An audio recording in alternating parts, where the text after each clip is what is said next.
예, 다니엘서 9장 24절부터 26절까지 27절까지 다 읽읍시다. 27절까지 교독해 봅시다. 내 백성과 내 거룩한 성을 위하여 이런 이래를 기한으로 정하였나니 허물이 그치며 죄가 끝나며 죄악이 용서되며 영원한 의가 드러나며 환상과 예언이 응하며 또 지극히 거룩한 이가 기름 부음을 받으리라. 그러므로 너는 깨달아 알지니라. 예루살렘을 중건하라는 영이 날 때부터 기름 부음을 받은 자 곧 왕이 일어나기까지 일곱 이레와 62이레가 지날 것이요 그 혼란한 동안에 성이 중건되어 광장과 거리가 세워질 것이며 62일의 후에 기름 부음을 받은 자가 끊어져 없어질 것이며 장차 한 왕의 백성이 와서 그 성읍과 성소를 무너뜨리려니와 그의 마지막은 홍수에 휩쓸림 같을 것이며 또 끝까지 전쟁이 있으리니 황폐한 것이 작정되었느니라. 그가 장차 많은 사람들과 더불어 한 일의 동안에 언약을 굳게 맺고 그가 그 일의 절반에 제사와 예물을 금지할 것이며 또 포악하여 가증한 것이 날개를 의지하여 설 것이며 또 이미 정한 종말까지 진동과 황폐하게 하는 자에게 쏟아지리라 하였느니라. 아멘. 예, 길게는 안 읽었지만 이 짧은 내용에 굉장히 뭔가 복잡한 그런 사건이 벌어지고 있습니다. 벌어질 것을 예언하고 있습니다. 그래서 이 부분을 우리가 정신 차리지 않고 그냥 흘려버리고 이렇게 들으면은 이거는 머리만 아주 산만해지고 복잡해지고 이거 전혀 정리가 안 됩니다. 이 부분은. 그래서 정말 그 어느 때보다도 정신을 바짝 차리시고 이 부분을 자세히 설명을 해야 됩니다. 그리고 이 부분에 대해서는 워낙 이게 복잡한 이야기다 보니까 실제로 이 부분을 제대로 해석하는 것을 제가 지금까지 별로 못 본 것 같아요. 못 본 것 같고 굉장히 여러 사람들이 이 부분을 대해서 해석을 하고 있는데 결과적으로는 너무나 엉뚱한 그러한 해석을 해가지고 그것 때문에 많은 교계에 문제를 일으키기도 합니다. 사실 이 부분에 대해서는 그동안 개혁주의자들은 그다지 해석을 잘 못했어요. 못한 것보다도 안 했어요. 왜냐하면 이 개혁주의자들은 기본적으로 생각이 어떠냐면 하나님이 가라고 하는 데까지만 가고 가라고 하지 않는 곳은 멈춘다. 그래서 하나님이 열어주시고 알게 한 내용은 전하지만 하나님이 알게 하지 않는다면 우리는 못 전한다.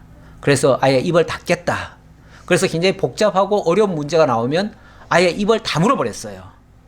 그래서 이 부분이 개혁주의자들이 이 부분을 제대로 해석을 안 하다 보니까 무슨 부작용이 나왔냐면 이 부분을 개혁자들 그 유명한 예를 들어서 칼빈이나 이런 사람도 지금 해석 못한 건데 나는 할 수 있다 그러면서 자기가 그걸 가지고 해석을 해제키는 거죠. 해제키는데 너무나 이상하게 해제키는 거예요. 그래가지고 엉뚱한 데다 끌어맞춰가지고 결국은 이런 걸 가지고 어디까지 해석을 하냐면 나중에 예수님 오실 날짜까지 계산을 해요. 예수님 초림과 예수님 재림, 특히 여기 지금 오늘 70일에 얘기하잖아요. 이 70일에는 예수님 오실 때를 가리키고 그리고 2300주야 또 얘기가 나오는데 2300주야는 이건 예수님 재림 때를 가리킨다. 그래가지고 해석을 예수님 초림 때에다 갖다 끌어맞추고 또 재림 때에다 끌어맞춘 거예요. 그러다 보니까 날짜가 딱 나와버렸어요. 근데 예수님이 초림하신 거는 역사적으로 있었던 사건이니까 그거는 그렇다고 쳐요. 물론 그것도 맞다는 얘기가 아니에요. 그것도 틀렸어요. 틀리지만 어쨌든 그건 기왕 나온 얘기니까 그건 그렇다고 치고 재림 때도 그들이 갖다 맞췄어요. 그 방식대로 계산하니까 재림 때가 계산이 나오는 거예요. 재림 때가 계산이 나오니까 그러면 재림 때는 바로 첫 번째 그 재림 때를 계산한 게 1901년도인가 뭐 그래요. 예, 그래가지고 장관 그때 계산을 했는데 그때 안 맞았어요. 안 맞으니까 이게 뭔가 중간에 조금 차질이 있었다 그러면서 다시 바꾼 게 언제냐면 1992년인가요? 80 몇 년인가요? 뭐 90 몇 년이죠. 예. 그때 10월 28일인가 그때라고 날짜를 계산을 했어요. 근데 그때 안 왔잖아요. 안 오고 나니까 그러니까 뭐라고 해석을 하냐면 예수님이 안 오신 게 아니고 오셨는데 지금 저 공중에 지금 대기하고 계시다. 그래서 공중 잔치를 하려고 준비하고 있고 이제 때가 되면 우리를 이제 다 끌어올리실 거다. 그러니까 주님은 강림을 하셨고 재림을 하신 게 아니라 강림을 하셨고 공중 강림이죠. 강림을 하셨고 이제 다음 차례는 우리가 끌어올려질 차례다. 그래서 이제 끌어올려질 날짜는 뭐 성경에 예언이 없으니까 그건 언제인지 잘 몰라요. 이렇게 이제 해석을 해가지고 그 위기를 모면했어요. 근데 이것 역시 너무 엉터리죠. 그렇게 그런 식으로 해석을 하는 거는 강림과 재림을 갖다가 이렇게 둘로 나눠가지고 해석한 것도 잘못됐고요. 날짜를 그런 식으로 계산한 것도 잘못됐고요. 또 그거를 뭐 2300일을 갖다가 2300주야를 갖다가 2300년으로 계산한 것도 잘못됐고요. 이게 이제 그렇게 계산이 나온 게 2300년으로 계산해서 그렇거든요. 그리고 또 여기 70일이라고 하는 거는 70일이면은 이거를 이제 만약에 이거를 하루를 그렇게 계산하는 근거가 뭐냐면 하루를 1년으로 친 거예요. 하루를 1년. 성경에 하루는 1년이다 이런 말씀이 있긴 있어요. 에스겔에도 있고 민수기에도 있어요. 그래가지고 그런 말씀을 인용을 해가지고 하루를 1년이라고 했으니까 490일은 490년이다. 490년으로 계산을 해보니까 예수님 오신 때로부터 역으로 거꾸로 해가지고 490년을 거슬러 올라가 보니까 그때 마침 누가 있었냐면은 아닥사스다 왕이 있었어요. 근데 그 아닥사스다 왕이 무슨 명령을 내렸냐면은 중건하라고 하는 명령을 내렸어요. 그 명령을 내렸고 그 영을 내린 그때로부터 시작해가지고 490년 만에 예수님이 오셨다.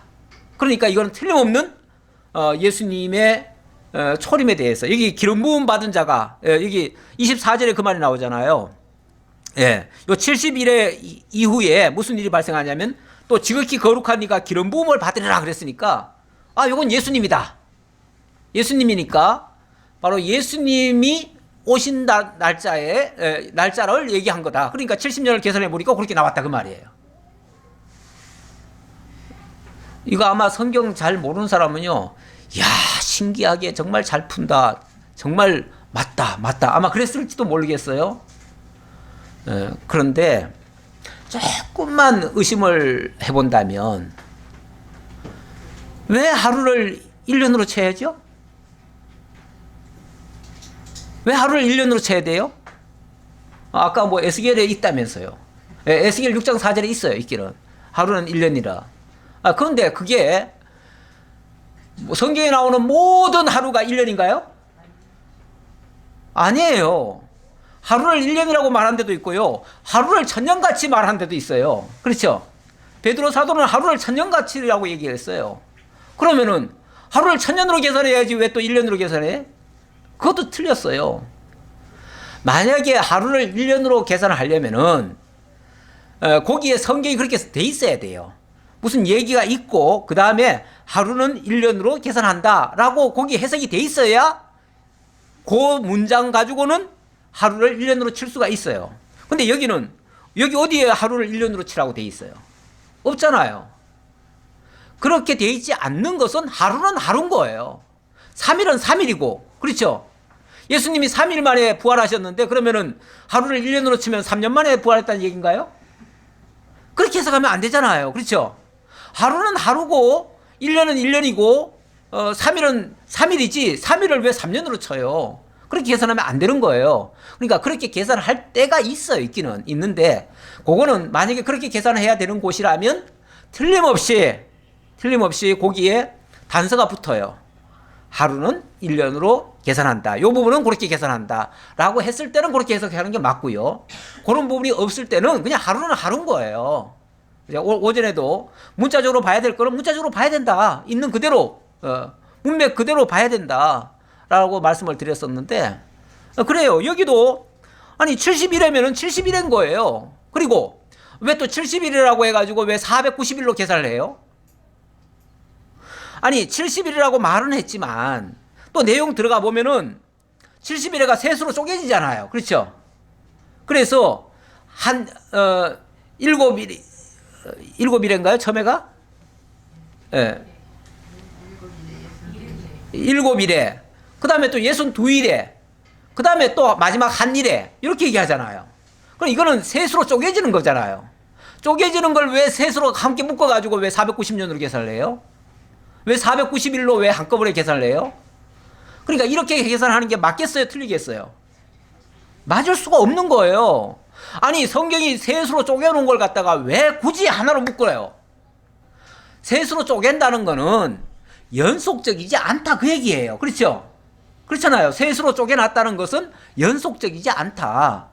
그런데 굉장히 자관 심각한 일이 벌어지는데 한 1회 동안 벌어지고 처음에는 7일에 동안 벌어지고 그 다음에 62일에 동안 그게 멈췄다가 그 7일회가 지난 다음에 어느 기간을 좀 이렇게 공백이 있다가 그 다음에 62일회가 또 시작된다 그 말이에요. 시작되고 그 다음에 또 멈췄다가 그 다음에 어느 한 시점부터 또 한 1회 동안에 엄청난 일이 또 발생할 거다 그 얘기예요. 그러다 보니까 굉장히 복잡한 얘기 같지만 따지고 보면 셋으로 쪼개가지고 설명할 수 있다 그 말이에요. 이렇게 성경을 있는 그대로 문자적으로 일단 잘 받아들이면 이 문장 처리를 해보면은 분명히 셋으로 나눠가지고 사건을 설명할 수가 있어요. 그러면 그 자체로 해석을 하면 될 거예요. 제가 지금 아직 해석을 안 한 거예요. 안 했지만 그렇게 해석하면 될 거예요.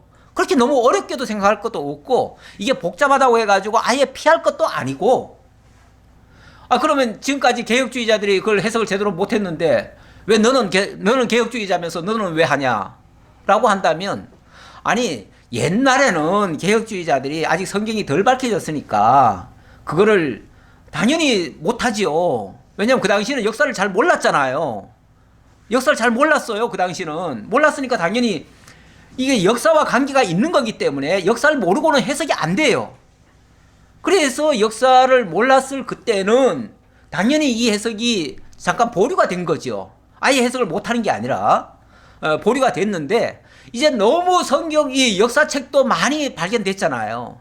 그래가지고 다른 역사책과 이 성경이 연결이 되다 보면 이 역사에 맞춰서 이 성경이 예언이 되진 것이 이루어지거든요. 실제로 역사 속에서 이루어지니까 이 성경과 역사가 이렇게 만나서 서로 연결을 해보면 이 맞춰지는 점이 있어요. 그 맞춰지는 점이 있다 보니까 그 역사적으로 실제 이루어진 것과 예언의 내용, 이 성경은 예언밖에 없어요. 성경은 예언밖에 없으니까 그거는 먼 훗날에 이제 이루어질 거니까 그때는 기록이 안 됐겠죠. 당연히 안 됐었지만 그러나 세상 역사에는 기록이 돼 있어요. 그러니까 그 성취된 그 역사와 이 예언의 말씀을 연결해 보면 이게 무슨 사건이다 하는 게 드러나잖아요. 그래서 지금은 이걸 해석을 할 수 있는 거예요. 그래서 지금은 개혁주의자들도 해석을 저만 한다는 게 아니에요. 제가 지금 잘났다고 이 해석을 하는 게 아니고 개혁주의자들은 이 부분을 대해서 이제 해석을 하기 시작해요. 하는데 그동안 워낙 이 세대주의자들이 엉뚱한 해석을 많이 해놔가지고 그것 때문에 혼란스러워가지고 도대체 어느 게 맞느냐 이렇게 주장하는 사람도 있고 이렇게 주장하는 사람도 있는데 도대체 뭐가 맞느냐 자기가 그냥 믿고 싶은 대로 믿어버린 거예요. 이게 더 좋아 보이면 이렇게 믿어버리고 저게 더 좋아 보이면 저렇게 믿어버리고 특히 이 다니엘을 갖다가 요한계시록과 뭐 에스겔과 여기가 막 연결해가지고 특히 요한계시록까지 연결하다 보면은 요한계시록까지 얘기하려고 하면 이게 자꾸 얘기가 어디로 돌아가야 되냐면 예수님한테로 자꾸 얘기가 돼야 돼요. 그러다 보니까 전부 다 예수님한테 끌어맞추니까 예수님 초림과 예수님 재림으로 갖다 연결해버려요. 그러는데 그렇게 해석하면은 또 이게 안 맞아요. 그럼 역사를 완전히 배제하고 지금 주장하는 거예요. 그야말로 오늘 오전에 얘기한 것처럼 영적 해석이 돼버려요. 그리고 실제적인 해석이라고 해도 너무 이 황당한 해석이 돼버려요. 그래서 그것도 아니다. 그럼 이걸 이제 어떻게 봐야 되느냐? 이제 차근차근 이제 우리가 확인을 해보는 거죠. 확인해 보면 돼요. 자, 일단 24절 다시 한번 봅시다. 내 백성과 내 거룩한 성을 위하여 이런 이래를 기한으로 정하였나니.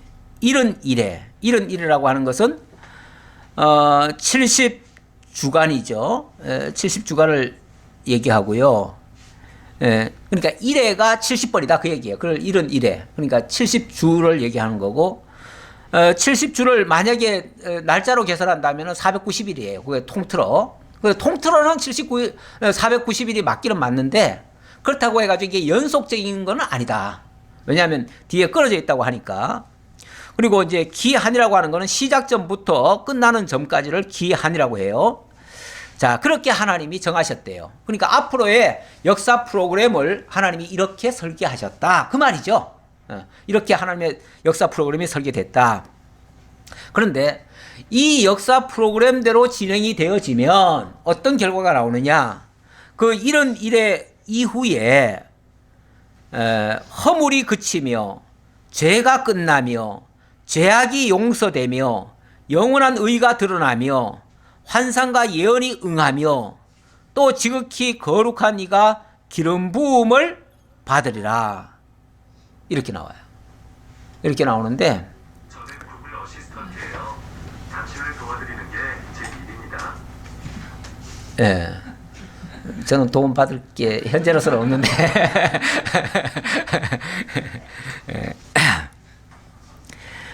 예. 여기 기름 부음 받으리라. 그러니까 기름 부음 받는다? 기름 부음 받는다는 거는 메시아고 메시아는 예수님이다. 그래서 이걸 갖다가 예수님에게다 해석을 한 거예요.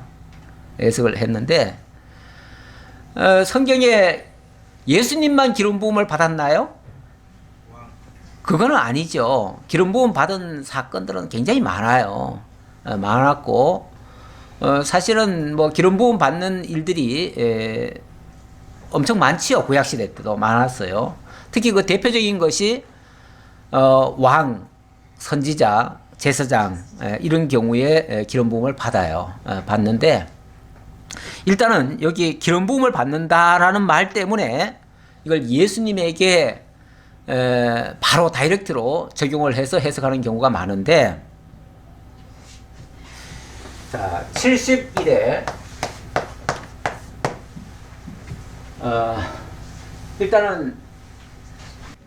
일단은 기름 부음을 받으리라.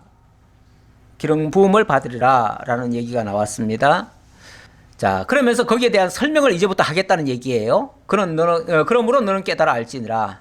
예루살렘을 중건하라는 영이 날 때부터. 여기 영은 무슨 영이에요? 성령 영자예요? 명령 영자예요. 예.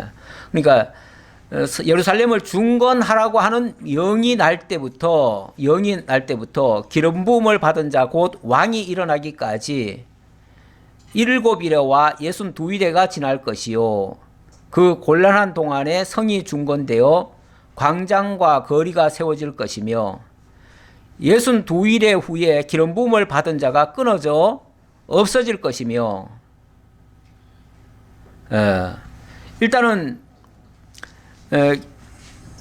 예루살렘을 중건하라는 영이 날 때부터 기름 부음을 받은 자 왕이 일어나기까지 이렇게 얘기하네요. 그렇죠? 7일에와 62일에 그동안에 영이 나고요. 명령이에요. 명령이죠. 명령이 내려오고 그 다음에 기름 부음 받은 자가 나온다 그 말이죠. 기름 부음 받은 자. 예, 기름 부음 받은 자가 등장하고 그 다음에 62일 후에 기름 부음 받은 자가 끊어져 없어진다. 요 후에 그러니까 요 공백이 있어요. 사실은 공백이 있어요. 공백이 있고 여기에 기름 부음 받은 자가 끊어진다. 또 장차 한 왕의 백성이 와서 그 성읍과 성소를 무너뜨리려리와 그의 마지막은 홍수에 휩쓸림 같을 것이며 또 끝까지 전쟁이 있으리니 황폐할 것이 작정되었느니라. 그 다음에 한 왕이 온대요. 한 왕이 와가지고 완전히 황폐케 한대요. 황폐케. 이때는 지금 언제라고 정확히는 얘기하지 않았지만 62일의 이후에 어떤 때에 그 말이에요. 어떤 때에 정확히 어느 때인지는 몰라요. 그런데 어떤 때에 이렇게 한 왕이 온다. 그가 장차 많은 사람들과 더불어 한 일해 동안의 언약을 굳게 맺고 근데 이 사람이 와서 하는 일이 요 한 일해라고 하는 게 나옵니다. 한 일해.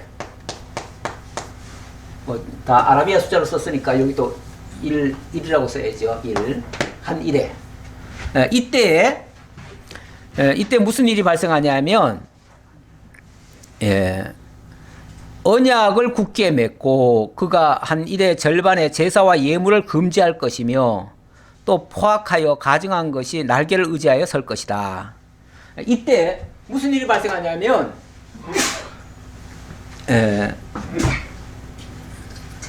한 언약을 맺는데요. 언약. 근데 이게 분위기로 봐서 좋은 언약 같지는 않아요. 그렇죠?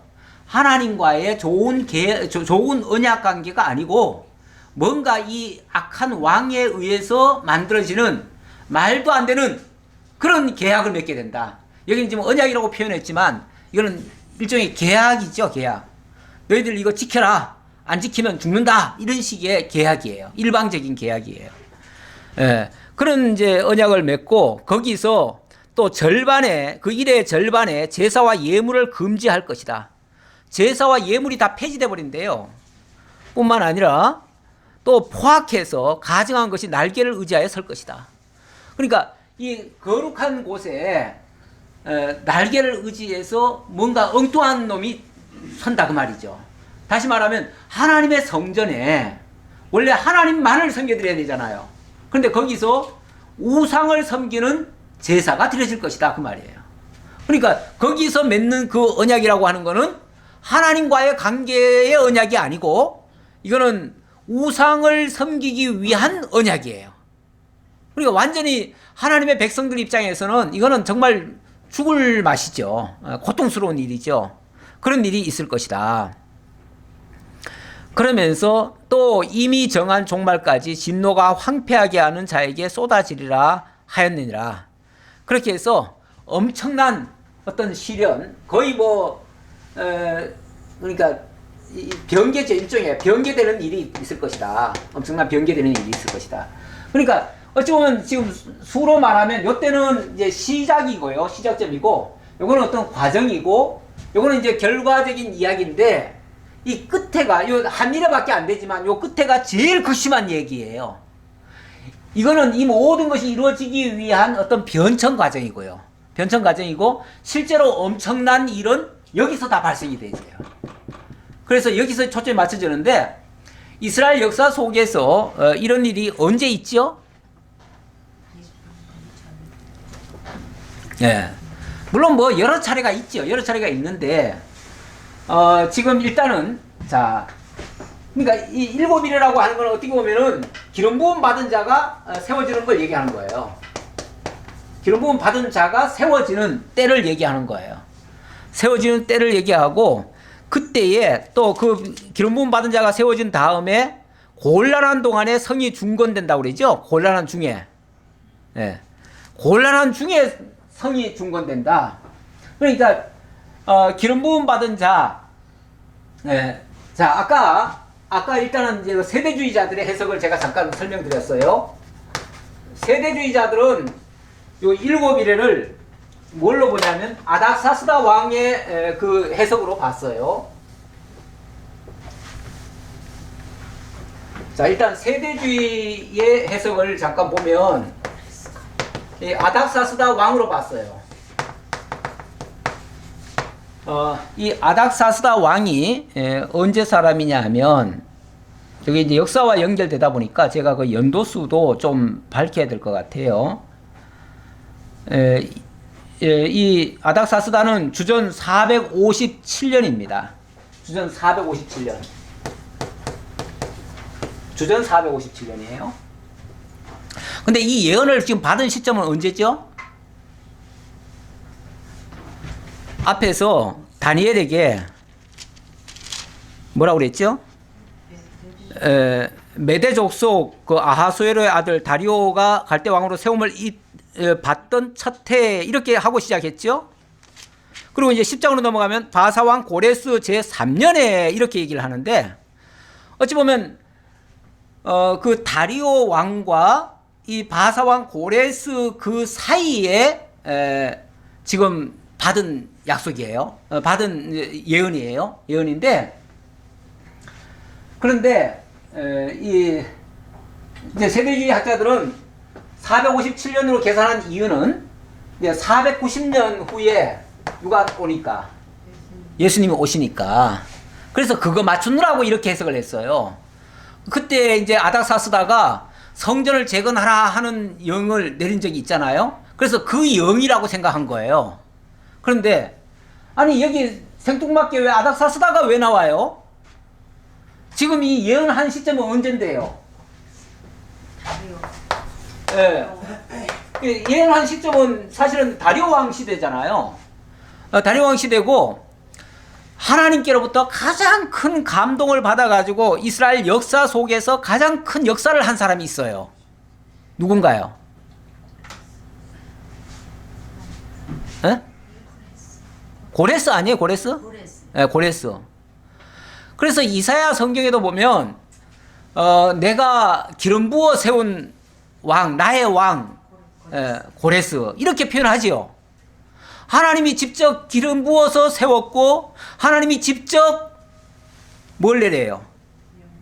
영을 내리시잖아요. 영을 내리시잖아요. 그 영 내리는 게 뭐예요? 아니 그 에스라 1장에 보면 고레스가 등극하기 전부터 사실은 벌써 자기에게 하나님이 함께 하셨다고 얘기를 해요. 그래서 하나님이 나에게 천하 만국을 주셔서 내가 이 세계를 지금 정복하고 있다. 그랬는데 하늘의 하나님이 내게 말씀하시기를, 내게 명을 내리시기를 하면서 너희 유다 백성들은 다 고국으로 돌아가라.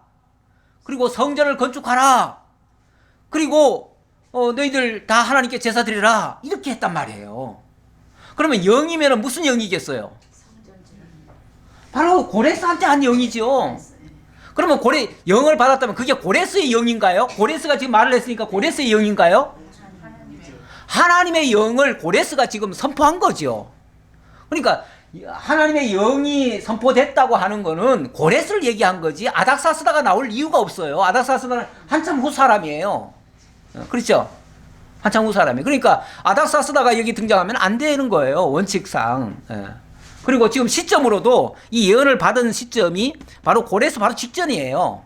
그래서 이 예언을 하고 쉽게 말하면은 7일의 후에 이 고레스가 기름 부음을 받게 된다 그 얘기예요. 일단 그렇게 이해하시면 되겠죠. 예. 자, 그리고 분명히 영을 내렸어요. 그래서 이스라엘 민족이 해방돼 가지고 호국으로 돌아왔어요. 그리고 성전 지대까지 났어요. 이제 성전 공사가 막 진행되고 있어요. 그런데 이게 계속 진척이 됩니까? 안 돼요. 멈춰요. 성전이 멈춘다고요. 막 온갖 주변의 그 방해들 공작 때문에 성전이 멈춰져요. 한참 동안 못 짓게 돼요. 그러다가 62일에가 지날 것이요. 그 곤란한 동안에 성이 중건되어 강장과 거리가 세워질 것이며, 그렇게 나오죠? 그러니까 중단이 됐다가 하나님의 영이 분명히 내렸음에도 불구하고 성전 건축이 중단됐다가 그리고 나중에 성전이 재건이 되어지는데, 그러다 보니까 무려 한 20년간 공백이 있습니다. 공백이 있고 성전이 곤란한 중에 성전이 재건됐거든요. 그래가지고 마침내 성전을 이루고 나니까, 이루고 나서, 그러니까 결국은 이게 이제 곤란한 중에 성전이 기름 부음 받은 자가, 제가 아까 여기다가 기름 부음 받은 자라고 써놨는데, 기름 부음 받은 자가 어찌 보면 여기서는 끊어지는 거죠. 왜냐하면 고레스가 끝나고 그 다음에 왕이 바뀌잖아요. 왕이 바뀌니까 이 성전 짓는 게 굉장히 곤란해진 거예요. 어려워진 거예요. 예. 방해가 돼가지고 20년 동안이나 성전이 못 지어져요. 그러다가 나중에 학개와 스가랴 선지자가 막 재촉을 하잖아요. 하나님의 명령인데 왜 너희들이 성전을 안 짓고 있느냐. 그러면서 막 책망을 하니까 그제서야 성전을 짓기 시작해요. 그랬더니 왜 너희들이 또 성전을 짓느냐 해가지고 또 막 또 항의가 들어오잖아요. 그때에 고레스 대왕께서 이렇게 지으라고 했습니다 하고서 얘기를 하니까 나중에 고레스 대왕이 뭐 진짜 그런 명령을 한 적이 있는지 확인을 해봤더니 진짜 있는 거예요. 그래서 그 곤란한 경우를 다 겪고 마침내 성전이 지어져요. 그래서 여기 본문의 말씀처럼 그 곤란한 동안에 성이 중건되어 광장과 거리가 세워지게 됐다. 이렇게 해서 곤란한 동안에 성전이 지어진 거예요. 그리고 그 뒤에도 이제 뭐 성도 누굽니까? 느헤미야를 통해서 또 성도 재건이 되어지죠. 그것도 역시 어려운 중에서 이루어져요. 그러다가 그 기름 부음 받은 자가 끊어져 없어져요. 그리고 나서 누가 등장을 하냐면 장차 한 왕의 백성이 그 성읍과 성소를 무너뜨리려니와. 장차 한 왕의 백성은 또 누군가요? 그리고 나서 이제 지나가는 거예요. 역사가 지나가다가 장차 한 왕의, 장차니까 장차는 좀 먼 훗날 얘기예요. 장차 한 왕이 또 등장을 한대요. 요거는 이제 물론 어느 날 갑자기 한 왕이 등장하는 건 아니고요. 일단은 헬라가 등장하죠. 헬라. 이 바사 제국 이후에 헬라가 등장하죠. 헬라의 알렉산더가 이 바사 제국을 다 집어삼킵니다. 그러다가 나중에 이것이 또 사분열이 되어지고 거기에 이제 북방왕 중에서 안티오코스 에피파네스라는 사람이 등장을 해가지고 이 사람이 성전을 이제 침공을 합니다. 그리고 성전에 있던 모든 제사를 다 폐지를 합니다. 그리고 완전히 거기다가 십계명을 바꿔버리고 우상을 섬기도록 제우스 신상을 섬겨버립니다. 그러니까 쉽게 말하면 성전 자체가 파괴됐다기보다는 성전에 있는 모든 것이 다 바뀌어버린 거예요. 그러니까 그게 우상 단지로 바뀐 거지 그게 성전이 아니에요. 이제 더 이상 그런 상태가 되어버려요.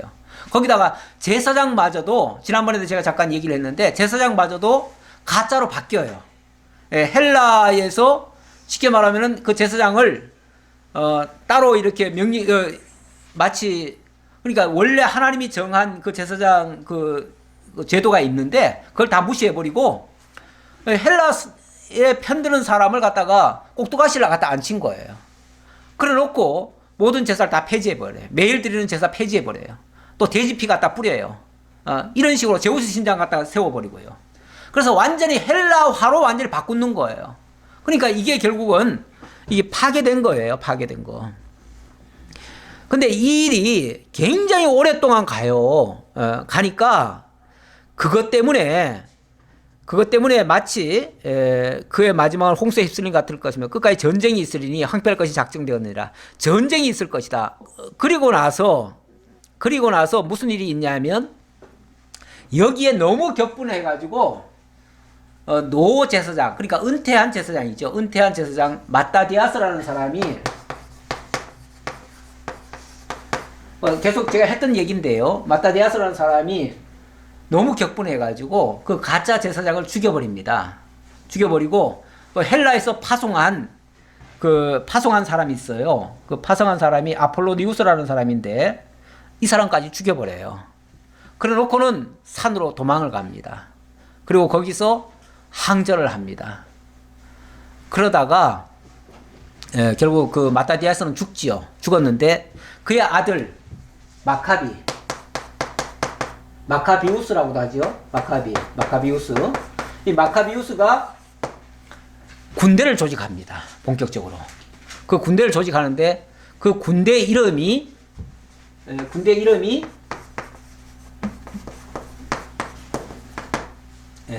빅들의 아들.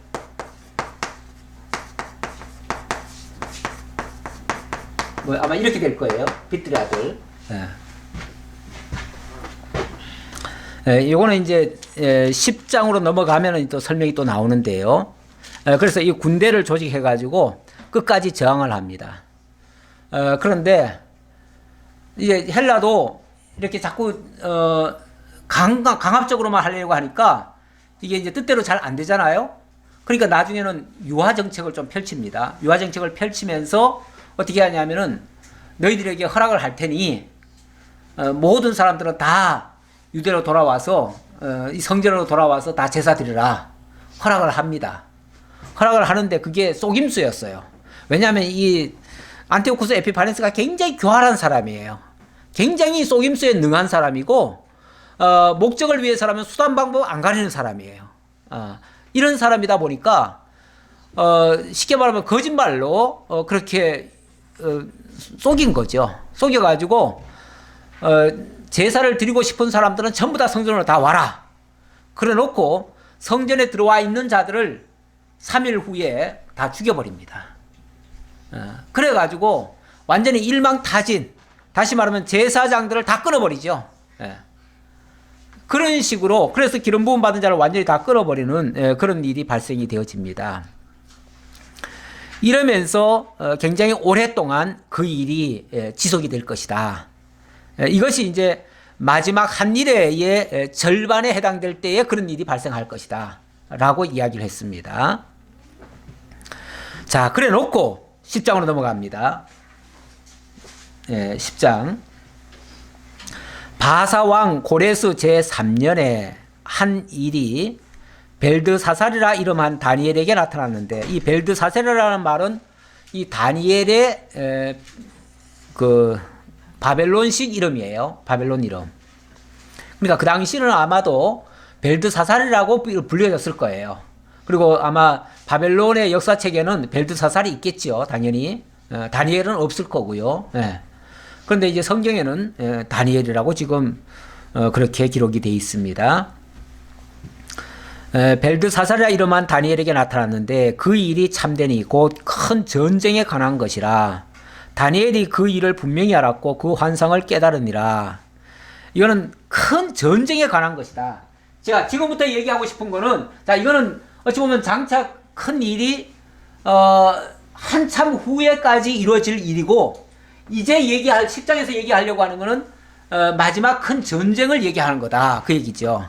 그러니까 어쩌면은 마지막 끝에 일어날 일 같아요. 그런데 그때에 나 다니엘이 세 일의 동안을 슬퍼하며 세 일에가 차기까지 좋은 떡을 먹지 아니하며 고기와 포도주를 입에 대지 아니하며 또 기름을 바르지 아니하니라.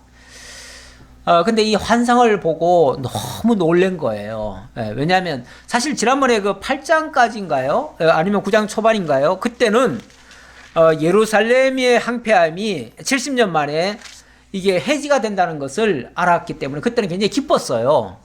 그런데 그 기쁨도 잠시고 얼마 후에는 또다시 이런 엄청난 일이 발생할 것이고 또 자기 조국이 이 전쟁에 휘말려 들어갈 것이다. 그리고 마지막 전쟁은 엄청난 고통이 동반될 것이다 라고 하니까 이게 너무 괴로운 거예요. 너무 힘든 거예요. 뭐 자기야 이제는 나이도 들었고 이제 뭐 나는 이제 내 살만큼은 다 살았다. 어찌 보면 자기를 위해서 지금 고통받는 게 아니에요. 조국을 위해서 지금 하나님의 백성들을 위해서 지금 고통을 받는 거예요. 그래서 지난번에도 그렇게 기도했다는 말이 나오는데 이번에도 또 기도를 한다는 말이 나오네요. 이번에는 세 일의 동안, 세 일이면은 21일간 기도하는 내용이에요. 그러면서 세 일의 동안은 좋은 떡도 안 먹었고 고기와 포도주도 입에 대지 않았다. 기름도 안 발랐다. 정말 뭐 한 20일간 요즘도 가끔씩 보면은 정치인들 중에 뭐 하는 사람이 있어요.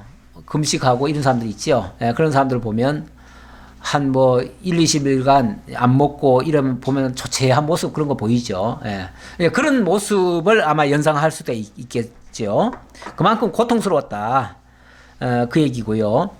첫째 달 24일에 내가 hitdegel이라 하는 큰 강가에 있었는데 이 유대인들은요, 이 포로지에서 흔히 이 강가로 많이 모였습니다. 왜냐하면은 이 강이라고 하는 거는 이 특히 이제 히데겔강이라고 하기는 하는데 유브라데나 히데겔이나 이게 유브라데 같은 경우는 아주 막 그냥 중동을 다 이렇게 연결돼 있어요. 그러다 보니까 강에 가면 우리 조국에서부터 물이 흘러내려왔다고도 볼 수 있잖아요. 예를 들자면 그렇게 생각도 할 수 있죠. 그러니까 거기에 앉아서 조국을 생각할 수 있는 거죠. 이 강을 따라 올라가면 우리 조국에 갈 수 있는데 이런 생각도 할 수 있고요. 그러다 보니까 그 기도처를 찾을 때에 강가에 가서 기도하는 예가 많아요. 그래서 에스겔도 보면은 그 강가에서 기도했다는 말이 나오고 시편에도 보면은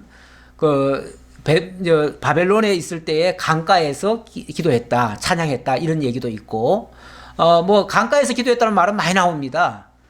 우리 사도 바울도 복음 전도하러 갔다가 그 강가에서 그 기도하는 사람을 만나가지고 거기서 복음을 전하기도 했고요. 그래서 기도할 때면은 강가에 가서 많이 하는 거예요. 근데 이제 한국 같은 경우는 산을 많이 가죠, 산에. 산이 아주 영험하다고 생각을 해요. 거기에 무슨, 지난 주간에도 신학교 갔더니, 신학교 교수 중에 한 사람이 그 얘기를 하더라고요. 자기가 그렇게 산기도를 많이 했다고, 산기도 하면서, 귀신도 만나고, 뭐도 하고, 뭐 다 했다는데, 그 귀신 만나고 그래야 보통 신령해진다고 생각해요. 근데 귀신 만나가지고 신령해지면 무슨 신령인가요? 하나님께 신령인가요? 귀신께 신령인가요? 근데 얘기하다 보면 이제 그런 얘기까지 나올 수 있는데, 어쨌든 그렇게 기도 많이 했다고 얘기하는데, 유대인들은 이 강가에 가서 기도를 많이 했어요. 그래서 이 히데겔 강에 갔다는 것도 그런 의미에서의 기도하러 갔다. 그렇게 볼 수 있습니다. 자, 그런데, 큰 강가에 있었는데 그때에 내가 눈을 들어 바라본 적 한 사람이 세마포 옷을 입었고 허리에는 우바스 숭금띠를 띠었더라. 강가에 있었는데 기도하는 중에 뭔가 좀 비몽사몽 가리겠죠. 근데 이게 또 가짜는 아니에요. 실제로 무슨 일이 있었던 것 같아요. 실제로 그게 있었던 것 같아요. 왜냐하면 자기 혼자 있었던 게 아니고 자기 수행원들도 있었어요. 근데 수행원들이 다 놀래가지고 다 도망갔대요. 그런 거 보니까 이 사건은 실제 그게 무슨 뭐 자기만 본 사건이 아니고 실제로 많은 사람들이 함께 주목했던 그런 사건이에요. 자, 그런데 어쨌든 세마포옷을 입었다. 허리에는 우바스 숭금띠를 띠었다. 아마 숭금 중에서 최고급 숭금인가 봐요. 그래서 우바스 숭금띠를 띠었다. 그런데 이 허리에 숭금띠를 띠는 자는 누구죠?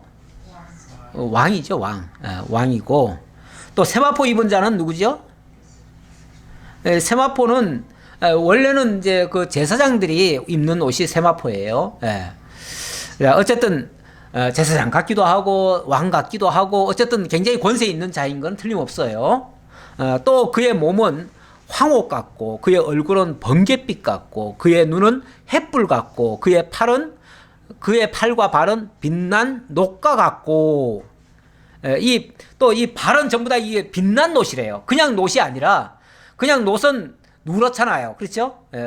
불구스름하거나 누렇죠. 그런데 이 빛난 그 노선 완전히 붉죠. 붉어요. 왜냐하면 불이 지금 달궈진 노시죠. 달궈진 노선 금방이라도 뭔가 밟으면은 바로 심판이 이루어지는 막 그야말로 심판자의 모습이죠. 어디서 많이 들은 얘기 같죠? 어디서 이런 장면이 있었나요? 요한계시록 1장에도 이런 장면이 나왔어요. 그때 본 요한 사도가 본 그 장면은 바로 예수 그리스도였어요. 부활하신 그리스도, 장차 심판주로 오실 그리스도. 그래서 만왕의 왕이시며 만주의 주이시며 영원한 대제사장이시며 또 심판주이신 그런 분, 그런 분의 모습이었어요. 그걸 이렇게 여러 가지 형용을 했는데 그 형용한 것이 바로 그의 직분이나 그의 사역을 설명하는 거예요. 그런 일을 하실 수 있는 분. 그 사람의 얼굴도요. 그 사실은 어느 정도의 그 얼굴만 보고도 그 사람을 이렇게 볼 수 있다고 그래요. 그래서 어떤 사람은 관상은 굉장히 과학적이다 그렇게 말하는 사람도 있어요. 여기 이제 뭐 관상 얘기는 아닌데 이렇게 보여진다고 하는 것은 그런 어떤 의미가 담겨져 있다는 걸 얘기하려고 한 말이에요. 예. 그렇다고 사람을 함부로 판단해서는 안 되겠죠. 예.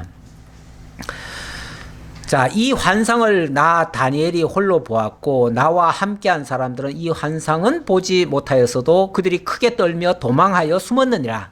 그러니까 이 광경은 다니엘 혼자 봤고요. 이 일 때문에 너무나 막 어떤 막 큰 음성 같은 거, 막 지금 앞에서 무슨 소리가 있었다 그랬나요? 그의 말소리는 무리의 소리와 같더라. 굉장히 뭔가 막 굉장히 큰 음성, 우레와 같은 그런 음성이 났던 것 같아요. 그러니까 그 음성에 다른 사람들은 뭐 영안이 없으니까 눈은 못 보는데 어떤 그 우레와 같은 음성은 들었던가 봐요. 예.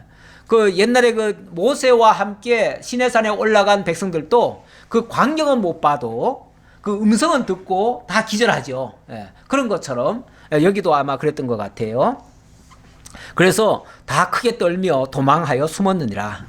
그러므로 나만 홀로 있어서 이 큰 환상을 볼 때에 내 몸에 힘이 빠졌고 나의 아름다운 빛이 변하여 썩은 듯 하였고 나의 힘이 다 없어졌으나 내가 그의 음성을 들었는데 그의 음성을 들을 때에 내가 얼굴을 땅에 대고 깊이 잠들었느니라. 깊이 잠들었다. 이게 참 번역이 예쁘게 번역을 해서 그렇지 그대로 말하면 뭐죠? 기절한 거예요. 완전히 그 장면을 보고 시겁을 한 거예요. 그냥 아무리 다니엘 그동안 환상도 많이 봤고 뭐도 여러 가지 봤지만은 정말 이 광경이야말로 지금까지 못 보던 어찌 보면 더 어떻게 보면 무섭고요. 어떻게 보면 정말 대단하신 분이고 그렇죠. 심판의 모습은 굉장히 무섭지요. 그런데 또 다른 한편으로 보면은 뭐 황금띠를 띠고 세마포 옷을 입고 이런 거는 굉장히 위하는 그런 자들 아닙니까? 그러니까 왕으로서 또는 제사장으로서 이렇게 함께 한다는 것은 굉장히 든든한 모습이죠. 원래 이 심판주의 모습은요, 하나님의 택한 백성들에게는 굉장히 큰 위로가 됩니다. 사실은. 그런데 안 믿는 세계의 사람들이 봤을 때는 굉장히 무서운 일이에요. 그래서 심판이라고 하는 거는, 하나님의 그 심판이라고 하는 거는 우리 믿는 사람들, 깨달은 자들에게는요, 굉장히 큰 위로가 돼요. 그래서 이 장면은 사실 이 다니엘에게 주시는 하나님의 큰 위로예요. 왜냐하면 다니엘이 앞에서 굉장히 걱정 많이 하고 있잖아요. 앞에서 70일에와 2300주야 이런 이야기를 들으면서 굉장히 뭔가 큰 굉장히 불길한, 구체적으로 자세히는 몰라요. 왜냐하면 이 환상을 받는 중이니까 그게 어떻게 펼쳐질지는 몰라요. 하지만은 뭔가 굉장히 불길하고 뭔가 굉장히 위험한 일들이 앞으로 우리 민족에 나타나겠구나라는 것 때문에 걱정이 태산인 거예요. 태산인데 우리 주님께서 이렇게 강력하신 분이, 이렇게 능력이 있는 분이, 이렇게 전능자가 너희와 함께하고 있다.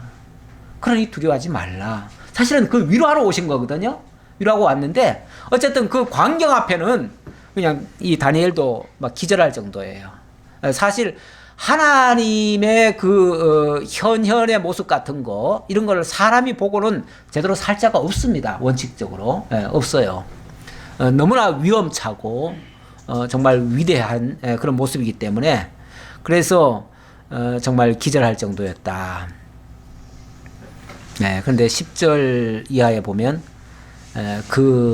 그가 가까이 오셔서 어루만지시며 정말 위로해 주십니다. 위로해 주시는데 우리 주님께서는 우리를 정말 사랑하신다는 표현이 맞죠. 그래서 아무리 어려운 상황, 어려운 위험한 일 앞에서도 우리 주님은 잊지 않으시고 우리를 기억하시고 다가오셔서 위로하시고 또 그 어려운 문제를 풀어주시는 그러한 분이십니다. 그러한 주님 다음 주에 어떻게 해주실런지 다음 주에 한번 더 살펴보도록 하겠습니다. 기도하겠습니다. 아버지 하나님 감사합니다.